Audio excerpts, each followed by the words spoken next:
And I got my computer fixed, which is good. It shouldn't be kicking me off of internet, and it should How keep frustrating. keep Zoom going. So hopefully that's all good. So Polly, have you finished the book? I did. I just Yeah. finished it. Oh, good. You just finished it. Okay. So we're talking about the last 7 chapters tonight. So that starts at about chapter 29. And where we're going to start at our conversation is right after the flood. And where in the morning, Loretta goes out and she sees that there's this woman who ends up to be this character named Natasha distributing aid. And Loretta approaches her and says, I want to be part of the fight. And Natasha's response is, yeah, great. What you really need is food and clothing. So get what you need and shoes, and then go help pour coffee. And um I've always wondered as I read that for Loretta, she wants to be part of the fight. Was pouring coffee enough? And did she feel like she was actually doing something meaningful, or did she feel like she was told, "Oh, you go over there. You're a little kid. You go do this other thing." I was wondering what you all thought about that piece. I think she volunteered. I think they should have been a little more encouraging her to do more because she was old enough to do things. You know what I'm saying? Serve people. Mhm. But that's also an important thing to do. Oh, Yeah, yeah. So she could yeah, have been doing all those things, is what I'm saying You also. know, pouring the coffee, making sure that there was enough coffee for everybody. Sure. You right, know, right. Well, Kathy was just saying, Polly, how during the flood, when Bill wasn't home and the neighbors didn't have food and didn't have a way of cooking it because the electric was out, but Kathy had a gas stove, she Yes. was able to feed the neighbors. So sometimes Yep. that's the most important thing you can do, right? Is Right. Absolutely. pouring Right. that And coffee. I Um, also had the impression with that as well, as she says, you can't do anything unless you're dry and not starving yourself. I mean, you have to be, with it, so to speak, right. to be able to help. So, go get cleaned up, get yourself cleaned up, and then you can start by helping serving people that Yep. that need that as well. So Yeah. that, I mean, I think that was just a case of, don't get your cart before the horse. Cart before the horse, and yet we do that a lot. I'm Amen. forever saying to um, my colleagues and folks who are in difficult times, look, friends, what do they tell you on airplanes? Put your own oxygen mask on before helping others, right? And that's Hmm. kind of what was going on here. Okay, you two, you need some shoes, you need some clothing, you go ahead and you get that, and then you can pour some coffee. I'm also curious about what it might have meant for Loretta to approach and be the one in need, and then to be on the other side of the table, being the one supplying people in need. And how would that have changed her sense of her own worth and her own value? Her Do you outlook think would it have been mattered? much better that she could be part of the solution and Mhm. helping people. Hmm. Yeah. The other thing in pouring the coffee, they had all these flyers ready to go. Mm. And Loretta notes that very few people take the flyers. And I was mindful of how often we put together things at church, programs we want to do or offerings. And we put a lot of hard work into an event or a church service, and people don't necessarily respond as we might want them to do. And that can be really hard, can't it? Yes. Yeah. And I can imagine, but people couldn't pick up those flyers because they knew it wasn't safe. They knew that if they had that material on them, they could really get into trouble. Lose their job or be physically assaulted. They weren't Right. nice people at all on the other side. Uh-uh. Right. So, and that made me think about how Peter had to deny Jesus 3 times because to be with Jesus was dangerous, and to pick up one of these flyers was dangerous. Mhm. And I wonder, for people in our world now, are there folks out there, and I don't know the answer, but are there folks out there who want to come, want to join, want to be part of us, but it's just a little too risky? Depending on their neighbors and their friends, is that what you mean? That they might Well, be, well, I'll tell you, when I first moved up here, I'm a cradle Episcopalian. So, it's all I've ever known. Mhm. And when I moved up here, I wouldn't go to the Episcopal church because I was told that it was said in Greek. I'm like, Greek? no. Yeah. Where did Greek come from? What? No. And so it took me many years. And then finally somebody said, no, the Greek is on Saturday evenings. On Sunday mornings, it's in English. It's just like what you did down in Florida. So Yeah, it We, took, yeah, we yep, let so it them took, use it. The yep, Greeks so, used our church on Saturday, which I think is a Christian thing to do. yeah, well, Let yeah, them use the church on Saturday. but right. Have that's all another anybody visit. knew was that it was Greek. So I'm like, I can't go. I don't understand the Ah. first thing about Greek. You and So me I both. didn't for the longest time. Right, Yeah. right. Well, for some people, it can be very, if the church has been a place where they have not been welcome before, or if they had something bad happen to them at church, or Mm. if religion was used as a way of shaming them, they might be scared to come through the door. Or even just more basically, what if they feel like they're not dressed well enough, or they won't know what to do, or maybe like me, I'd pretty much rather have a root canal than walk into a room of people I don't know. So church might feel scary for some. Intimidating. And I wonder if there are people who metaphorically want to pick up that flyer that we're putting out there, want to come, want to be involved, but just can't bring themselves to do it. And that's why I think it's so much easier if a friend says, come with me. It's Amen. okay, Oh, come with me. You're right. You'll know somebody and I'll help you. Mhm. I think that makes it easier. Yeah.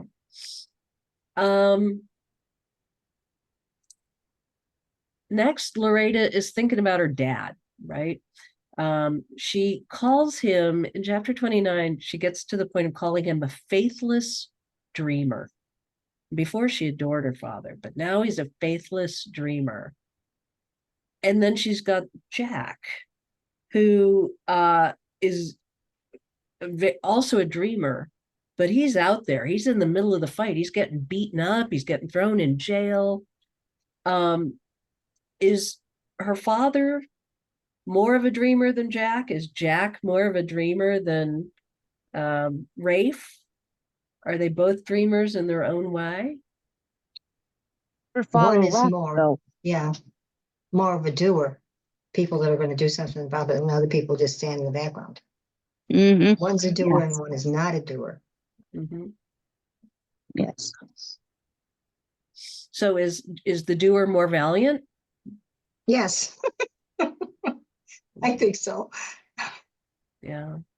I tell you what, Jack's perseverant, isn't he? Mm-hmm. He takes care of people.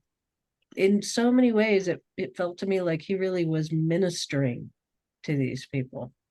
I And agree. giving them hope and literally giving them food and shelter. I think he was a really a complex character, but he's somebody I would have wanted to know. I don't know that I would have wanted to know Rafe. What about you? What do you think? A go-getter, somebody with ambition and a goal. I admire that very much. Uh-huh. At least in the book, the way they make Rafe, he's somebody you couldn't count on. Yeah. When it came right down to it, if you needed his help, I think he would shrink away. Hmm. Because as much as he's a dreamer, It's more of sitting there dreaming about it instead of what can I do to Help make my dreams come make true. it yeah, make it Yeah. better. Be offended, you know? Yeah. Rafe was very much oriented to himself Right. and what he thought he deserved and what he wanted. And Jack, remember, Jack did it because his mom died in a factory fire, right? And Right. when they locked the workers in the factory, Dear um, God. and the factory caught on fire and his mother died. And ironically, it was they locked them in to prevent the workers from taking cigarette breaks, and then they died in the fire. Oh, dear Lord. So he had this direct personal experience, which gave him the passion to do what he did. And I think about that, about how if you've had a direct experience of something, you're far more likely to engage and respond than if you've just sort of been thinking about something and dreaming about it the way that Rafe did.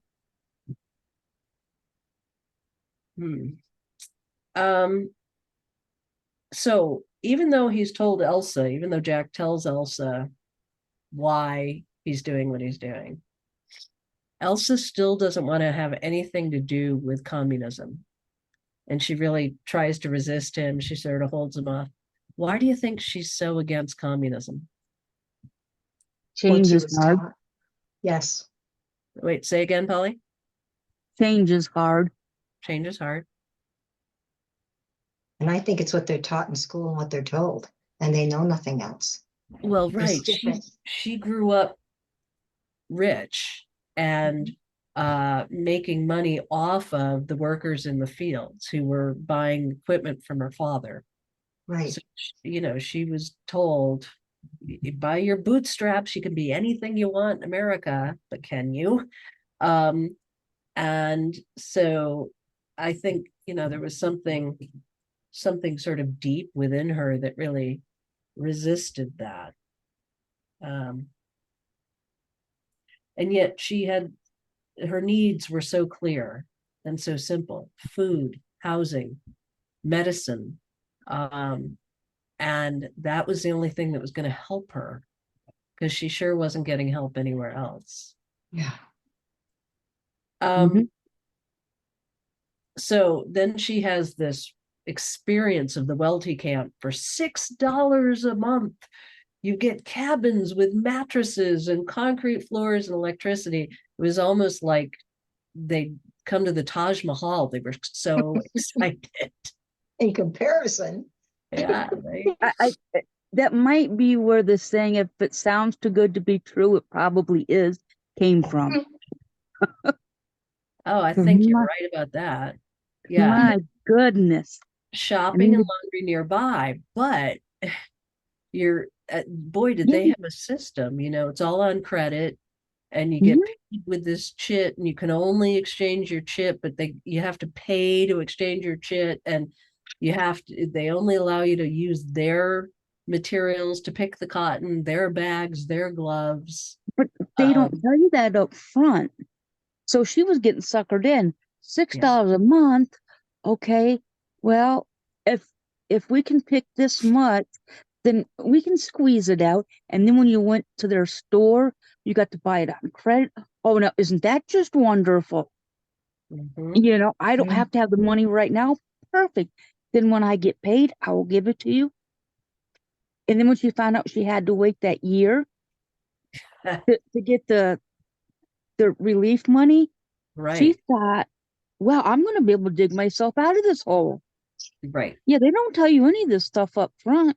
They sucker you in, and then you find out the real stuff. And she manages to save some money, and she goes and tries to pay down her debt, and they say, no, we don't want your money. Forget about it. And she's so dejected, and she realizes that the store wants you to overspend. The store wants you to constantly be on the hook so that you constantly work in the fields. It's a terrible thing. It's a really terrible thing. And reminds me of payday lenders now, and folks who say, oh, you could have anything you want on credit, but it's 30%, 40% credit. Oh my goodness, how are you That's going to ex- do that? that's exactly what I said to my husband. Yeah. Can't pay So the too high. what do you think is harder for Elsa, having the debt or not having other options? Because she's ashamed of the debt, but and she wants to get rid of it, but she doesn't have any other options. So Not what's having the not having the option because she didn't want the debt. Go ahead, Bill. No, go ahead. Because she figured out a way out, but she couldn't do it because they wanted to keep the employees down so that they were dependent on them, so they couldn't leave. I mean, because look at what she did. She loved to help. She went back and gave her friend what, $2 one time, Yeah, and took her some food one time. yeah, She shared what she had. yeah.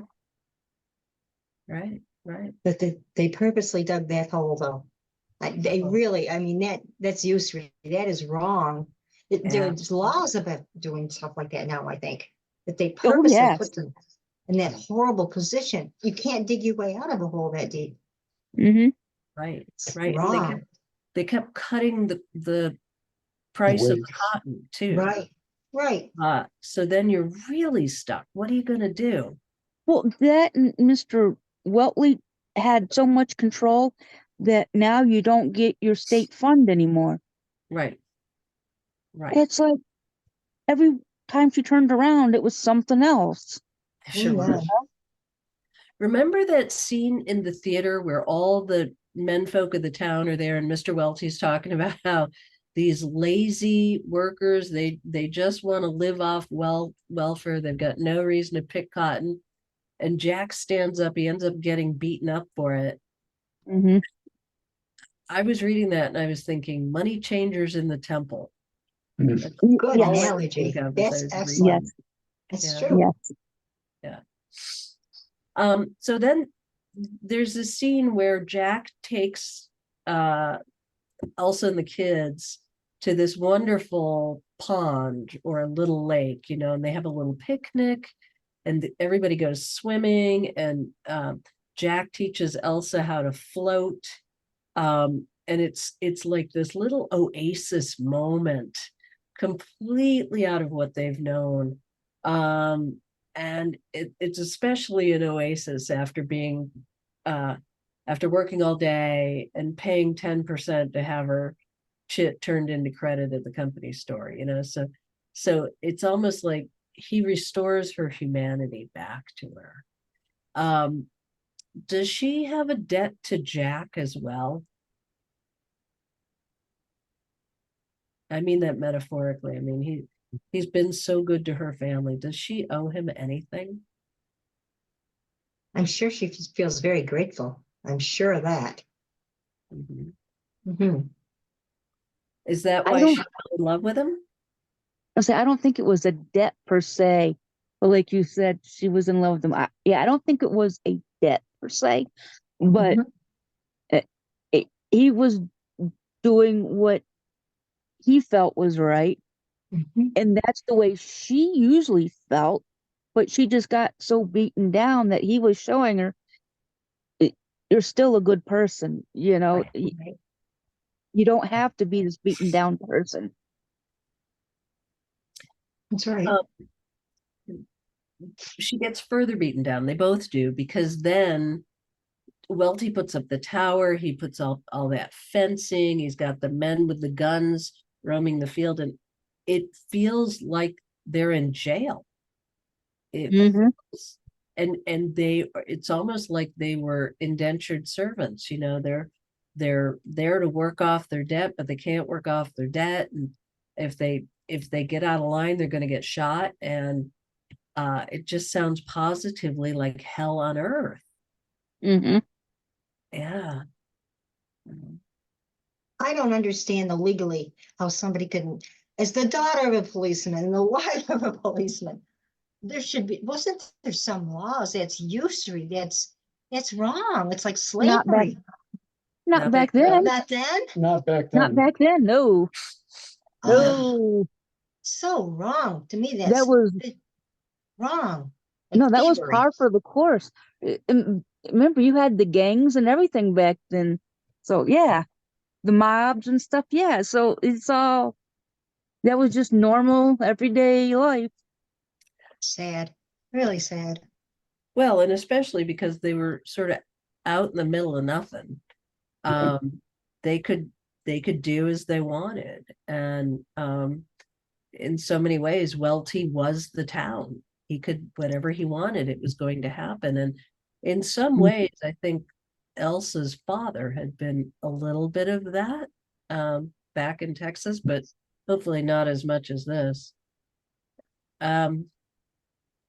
When Jean gets sick and Elsa's trying to get aspirin for her and she can't get it from the store, and she goes Oh to the gosh. hospital and she smashes the door and the desk and the woman gives her aspirin. That was so, I mean, I understand it. I could see doing it, but that was not the little Elsa from earlier in the book who No, was so quiet and so demure. What's happened to her? It's it's one. wrong.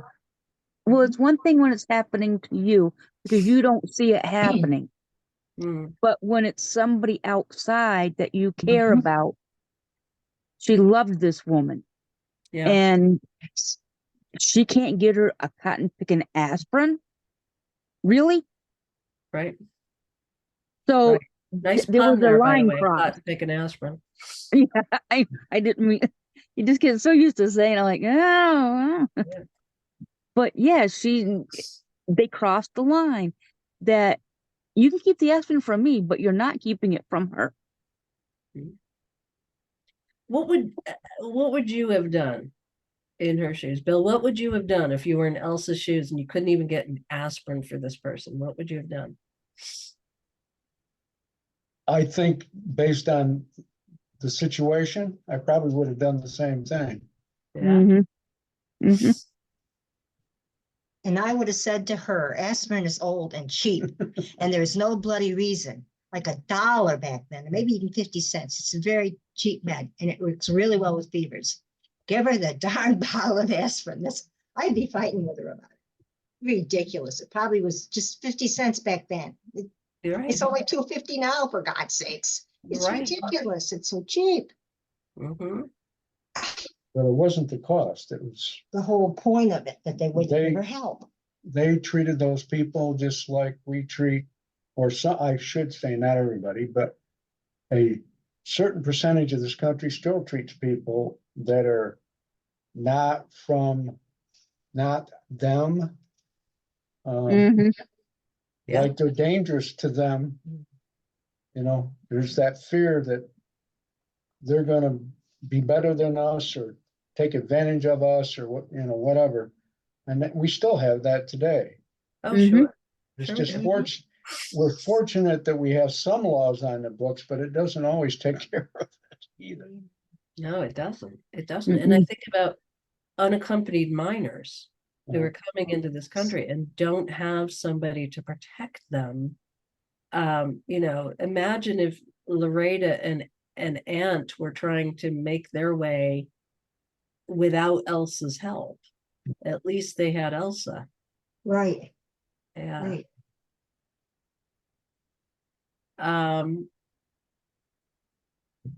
In chapter 33, they get a letter from Rose and Tony telling them that the farm is seeing some progress, and the government's starting to deliver some water and help them and whatnot.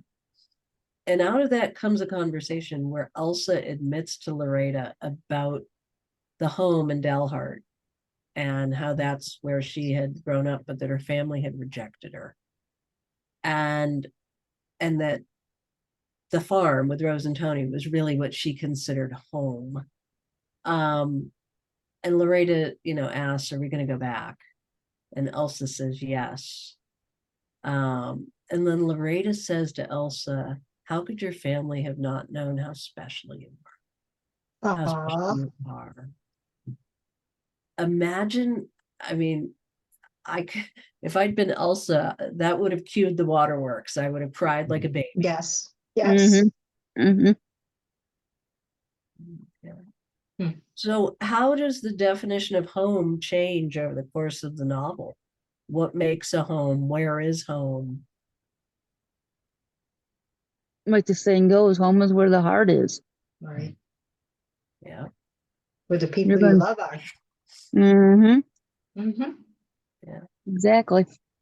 Bill, it looked like you were about to say something. No, I'm gonna agree that it's relationships. Mm-hmm. And isn't it interesting? You can live almost anywhere.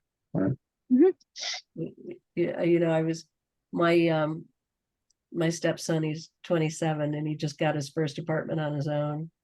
And I was reminiscing with my husband about my first apartment on my own, which was two rooms in Rochester on Park Avenue. And the kitchen was so small.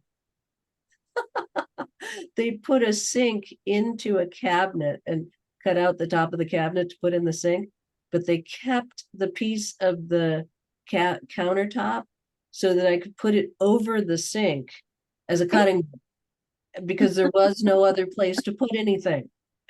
Oh my Dear God. So Lord. I'd put it on top of the sink and make dinner, and then I'd take it off the sink and do the dishes. And I loved that apartment. It was mine. It was so cute. It was like this big. But, you know, when you're that age, everything is new and fresh. And what we actually need to live on and what we need to have with us is so much less than we think it is. It's really the relationships. Mhm. Amen. Um, so Jack and Elsa finally get together. Is it any port in a storm? Is it one of these moments where it's like, well, you're here and there's nobody better? Or do they really learn to love and respect each other? I think it's the latter. You think, Mhm. why? Yes. What makes you say that? Because of the experiences they had with each other, Mm, being around each other and the way they acted and to other people. So they really liked one another because of who they were. Yeah.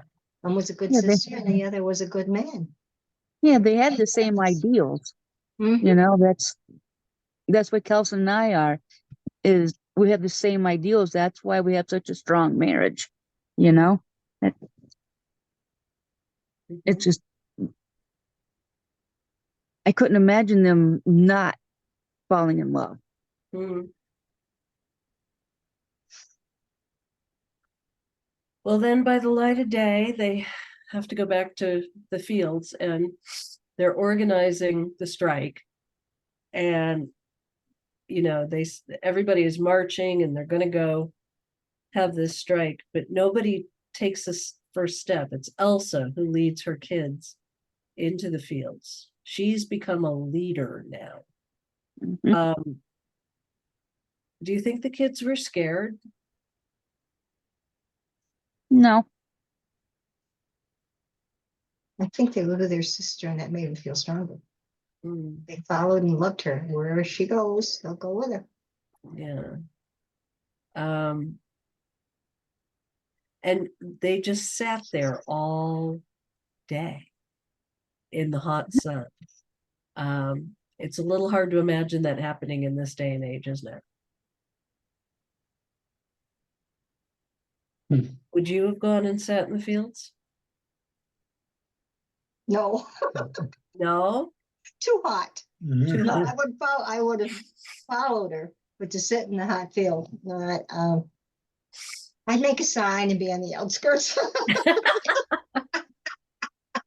Or it's a little cool, maybe some shade. I get Yeah, you. because it just seems like it's counterintuitive just to be sitting there. Yeah. But it works because mm, nobody's gonna cross over you. Right. Right. But then in the next chapter, they go back the next day and mayhem ensues because Wealthy wants to shut it down, and Elsa gets shot. Dear God, too aggressive. And Loreda's response is to then point the gun at Welty. And I thought, what a brave and yet stupid thing for her to do. It's almost like no other character could do it except Loreda. She had to be the one to point the gun at Welty. Loreda to me feels a little bit like St. Peter. She's always a little impetuous. She's always, her heart's in the right place, but sometimes she goes off a little half-cocked. Did it surprise you either that Elsa got shot or that Loreda pointed the gun at Welty? Not really. I'm sorry, but with everything going on, not really. No? Mm-mm. And it didn't surprise me.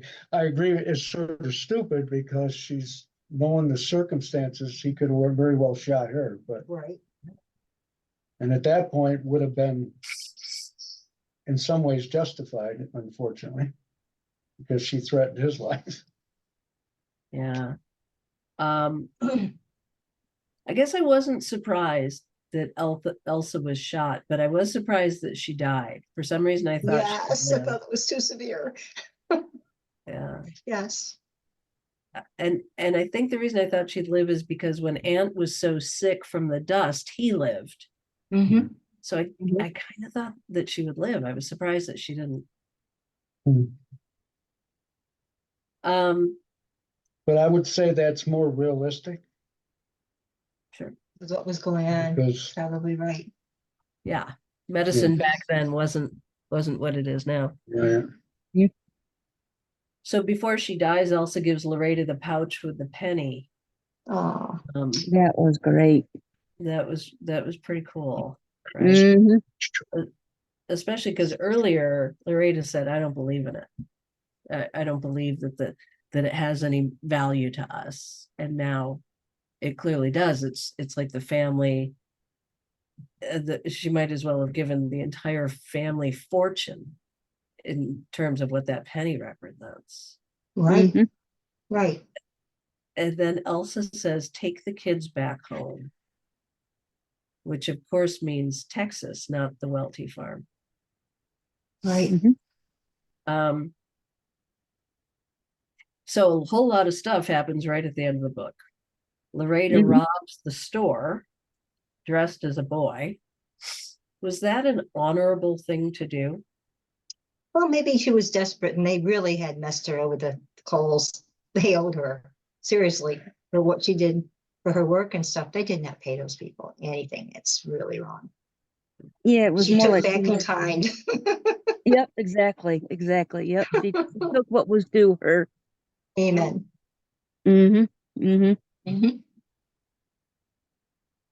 They've done some pretty outlandish things. They've stolen, they've been on strike, they've pointed guns at people. Is this who they're going to be going forward? Are they outlaws now, or are they just people pushed to the brink? No. Yes. They're pushed to the brink. Yes, pushed to the brink. So in the epilogue, we hear again how Elsa's grandfather always wanted her to be brave. Where are places of special bravery in the book, and what does it mean to be brave? Oh gosh, she was brave throughout the whole book because she Right. did what she had to do for her family. Yeah.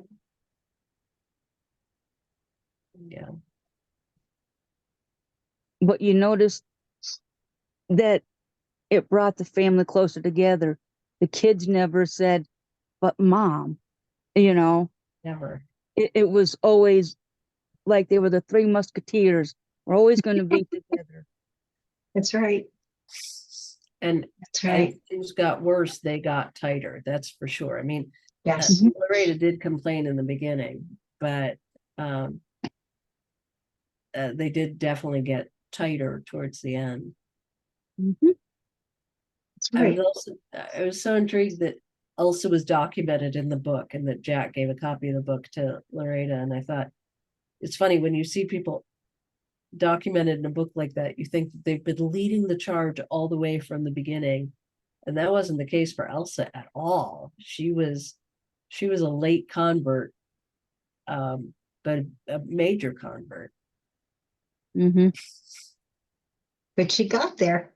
She was very strongly directed when she decided, and this is it, and she went through. And Mhm. helped her sister, and she stepped up to the plate and was very much an adult. And isn't it interesting that Elsa's parents said she'd never be anything. Oh, what an awful thing to think or say. And yet she clearly was to so Amen. many people. Mhm. Right. You know, to Rose and to Tony and to Jean and her family, to her own children, to Jack. She was everything. But And she, go ahead.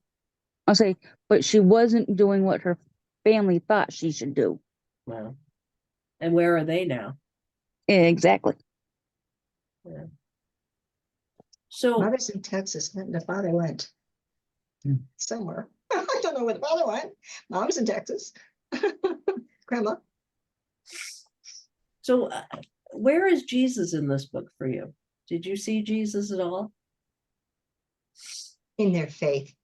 They really were Christians. They had faith. The mother, especially, was in her heart and her upbringing.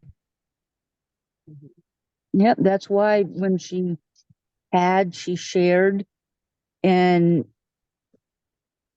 she, even when she was shot and she had to walk, she did, she did.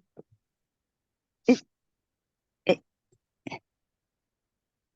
they may not have realized Jesus was there, but he definitely was helping them.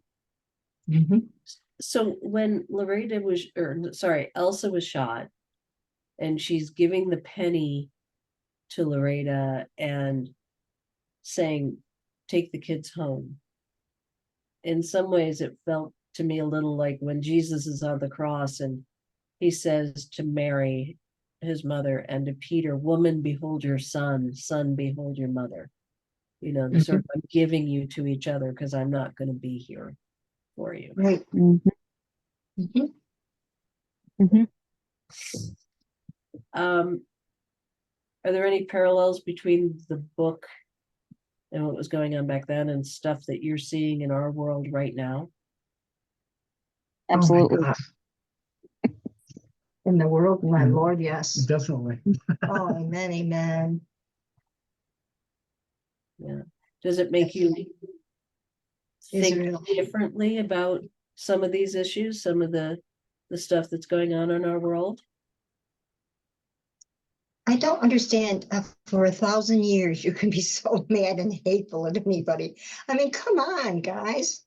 The Israelis and the Palestinians, and they both believe in God. I don't get why you can't be tolerant. I don't get it. They're just fighting over land. That's right. And look at the people of Ukraine. They just want to be left alone. And the Russians won't leave them alone. I mean, that was their country. You don't have a right to come in and take over. That's terrible. All about the land. Yes. Yeah. Yes. That's all it is. And power. Yep. Land and Because power. in our own country, there is a percentage of the population to want us to go back to the 1930s, 40s, and 50s, where white men were the power. Mhm. They were power over women. They were power over anybody that wasn't white. A minority. And Asian. that's why the union sprang up. I mean, I'm not too sure that, not knowing history that much back then, whether it was totally communism, but that's how the unions became as powerful, and the AFL-CIO and et cetera, because that's what was taking place back then. white powerful people treated workers like they were Servants and slaves. slaves. I mean, it happened in our coal mines, it happened in our steel mills, and that's why the unions came about, so. Mhm. Hey, And very unfortunately, good conditions to work. during the 70s and 80s, unions became less popular, Mm-hmm. but now they're become popular again because people on the bottom are starting to say, no more, like they did in the book. Yep. And that's why you're seeing people like, you know, restaurant workers and trying to unionize because They're not being paid well, nor do they have good benefits. Right? Yeah. Right. Yeah, and they're not treated well either by the employees or by either by their employers or by the people that they wait on. Right. Have just Right. become so mean and so willing to judge others and whatnot. It's really it's a problem. And debt, the amount of credit card debt and the number of people who are just absolutely maxed out, and they're one credit card payment away from just being out of their house, being out of their car, being, not being able to afford food. And uh, that's a real problem. That we've made it too easy for people to get credit that they can't afford to pay back. Yes. That feels It is predatory too hard. to me. And you Because if can't it play was catch up, and it's lots of money. It's almost impossible. Yeah, yeah, because if we wasn't paying $15 to flip a burger, we could all still eat at McDonald's. My goodness, I told my husband one night, I said, I haven't had a hot fudge sundae in a while. Can you get me one? $4. I about had a heart attack. I said, no, for $4, I can go to the store and buy a whole gallon of ice cream. Mhm. Good night. yep. Yeah, I had a very similar experience recently. I don't eat, oh God, I can't tell you the last time I went to McDonald's, but my husband and I were out and I wanted French fries.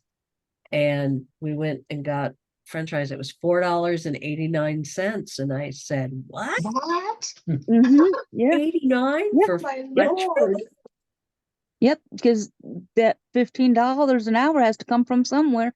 Oh, Yes, that's right, but- Polly. You're right. That's where it's going. Yeah.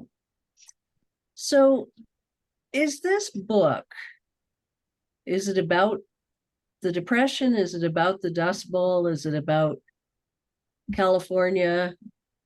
Is it about the women? Or desperation and hope? What would you say this book is about? It's a good inspirational story. Yeah. Because you see somebody who starts out, let's say, on top, hits rock bottom, and then starts to come back up and passes it along to her kids. Yeah.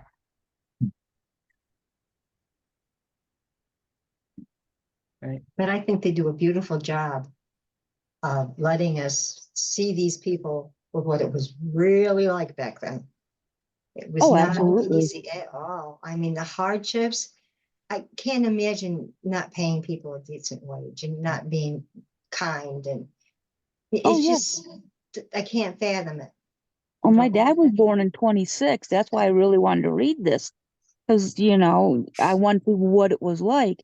And he used to tell me, he goes, I used to work and I'd get a penny and I'd take it to the store and I got 2 lollipops and I always gave one to my mom. Oh, that's sweet. It is You very know, sweet. but you think you worked for a penny? Mm-hmm. Now Canada doesn't even have pennies. You Yep. know, it's like Right. it costs more to make the penny than what it's worth. Yeah, I had read that for the copper and stuff. Yeah. Yep, it costs just over a penny to make a penny. Silly. Yep. Would you recommend this book to other people? Yes, Absolutely. Yeah, it's a good story. Mm-hmm. I agree. Yeah. And I It- didn't know when I started reading it that I would fall in love with it the way that I have, but I agree it was a really great story. Yeah. Well written. Yeah. Right. It's not just history. It's No. human beings and families. You know what Yeah. I mean? History is involved in it, but it's what happened to these people. You become very engaged in what's going on with this family. You really Mhm. do when you're reading the book. So I Mhm. think that's both ways it's good, both for the times and for the people that are going through this. Mhm. Mhm. It would be interesting to read this book in parallel with the book of Job. Job, who loses Mm. everything and who his Mhm. friends taunt him, and as things are getting worse and worse and worse, he never loses faith in God. He never loses faith until at the end. And then God yells at him and says, "Where were you at the beginning of time? I was there. I know." And it would just be interesting to read them in parallel. But uh, just about every character in the book had something to make me really like them, except Rafe. And Welty. Rafe and Welty. And okay, the woman at the house where Elsa did all the housework and only made 50 cents. But um, just about everybody in the book I really liked. Did you have a favorite character? I like four of them really well. I Mhm. like four of them really well, but they all were different, which was very human. You know what I'm saying? They did a good job with the Mhm. different personalities. Yeah. Thought it was well done. I'm kind of surprised they made a movie of this. Oh, they haven't? I don't think so. Oh God, that would be a wonderful movie to Never watch. your movie? The scenery and stuff. I mean, going from the south to California, it really could be a very nice movie because of the picture and the scenery. And I'm sure there's excellent actors out there and actresses to play those parts. It would I'll be Mhm. call, I'll excellent. call Hollywood and tell them that you said it should be a movie. Tell them that all of us think it would be a very good idea. That's right. That's right. Our production company. Yes. That's right. Yeah. The Jesus Good. Movement Production Company. Excellent. Well, thank you for reading this book with me and for suffering through 4 weeks with me of talking about it. I don't have anything planned for our next book. I wondered if maybe what we ought to do is uh, each agree to watch a movie of some sort and then talk about the movie. Um, I don't I don't know. Do you have any ideas of things we could do to keep talking about faith and life together? Is there a good movie out with this kind of theme? It would be wonderful. They made a picture of this, but I don't Right know of now. any right now, yeah. but it's something to think about.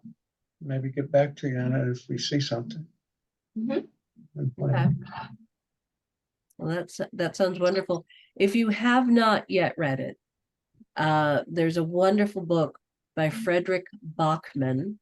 It's Bachman,